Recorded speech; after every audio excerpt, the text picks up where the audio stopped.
Yan. Ito po yung ginamitan po ng Excel. Titignan po natin. Na, oh. Ang ganda na eh. Ayan, yun yung quality po niya. Halos wala pong mapaglagyan ng hangin. Kaya po napakabigat po ng timbang. Ito po yung result po nung nagamitan ng Excel Crop Growth Booster with Guano D+. Ito po yung may-ari, si Madam. So abangan po natin yung i-upload po natin na patungkol po dun sa pagkagamit po ng kanyang sa sibuyasan po niya. So magandang maga po. Andito po tayo sa bahay po ni Ma'am Juleta dito po sa Talavera, Nueva Ecija. So interviewin po natin at nakitaan po natin yung kanyang ani na talaga naman pong magaganda. First class po yung kwan po ng kanyang sibuyas. At the same time napakabigat po. So mamaya titignan po natin yung kwan. So yung timbang po niya, titimbangin po natin para makita po natin. Kasi po yung regular po natin na timbang sa isang burike, halos 28 lang po yung pinaka mabibigat kung kan. Meron naman pong pumapalo po ng 30. Pero ito pong sa kanya, ayon po sa kanila, at actual po nating titimbangin ay 34 kilos. So subukan nating timbangin. Sir Manolo. Yan. Timbangan natin kung totoong 34 ito. Oo. Yan. Regular size. Ayun. Yun yung patuto. 34 po yung kanya. Timbang.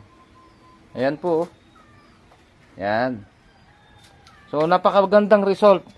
Ibig po sabihin, pag ganyan po yung magiging ani po natin, may dagdag po na additional po na 6 kilos per buriki o yung isa pong pinaglalagyan po nila. Ibig po sabihin, kung aani ka ng 200 times 20, additional times 200 po sa additional na naman pong kita po yun. Maliban pa po doon sa umangat po yung ating tawag po dito, yung ating ani. So napakaganda ng result. So ano pong masasabi nyo ma'am sa paggamit po nyong ating produkto? At kayo po ay sabi nyo nga nasisiyahan at sa inyong mga magkakasama po rito na nagsibuyas, kayo lang po halos ata yung medyo lumusot po yung ani. Ano pong masasabi natin ma'am? Totoo naman po kasi magmula po nung nakaraang taon po talagang ginamit naman na po namin siya. So nasiyahan po kasi nagustuhan po ng aming kasama yung paggamit ng Excel. So inulit po namin uli. So naging para sa amin naman po, na-obserbahan naman po namin na maganda po yung naging resulta. Kasi yung ani po namin talaga ay maganda. At maganda rin po ang naging kita rin po namin ngayong taon na to. So napakalaking blessing din po na dumating po sa amin yung Excel. At nagpapasalamat po kami kay Sir dahil napapunta siya dito sa amin.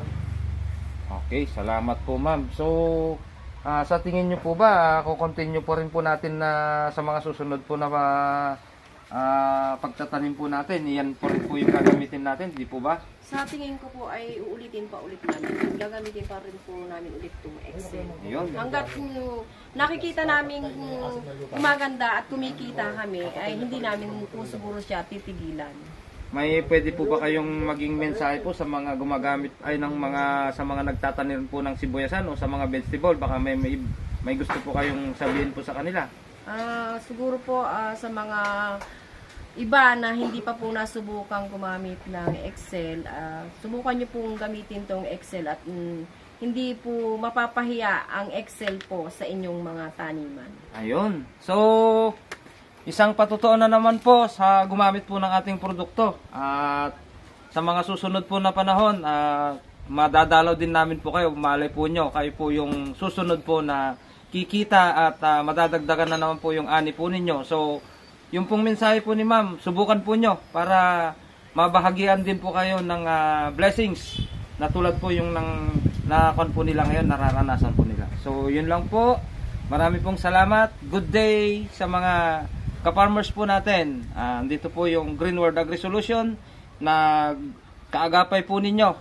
Magkuhan lang po kayo sa aming Facebook account at saka YouTube account. Pupuntahan po namin kayo kahit saan po kayo dito sa buong Pilipinas. Yun lang po at marami pong salamat.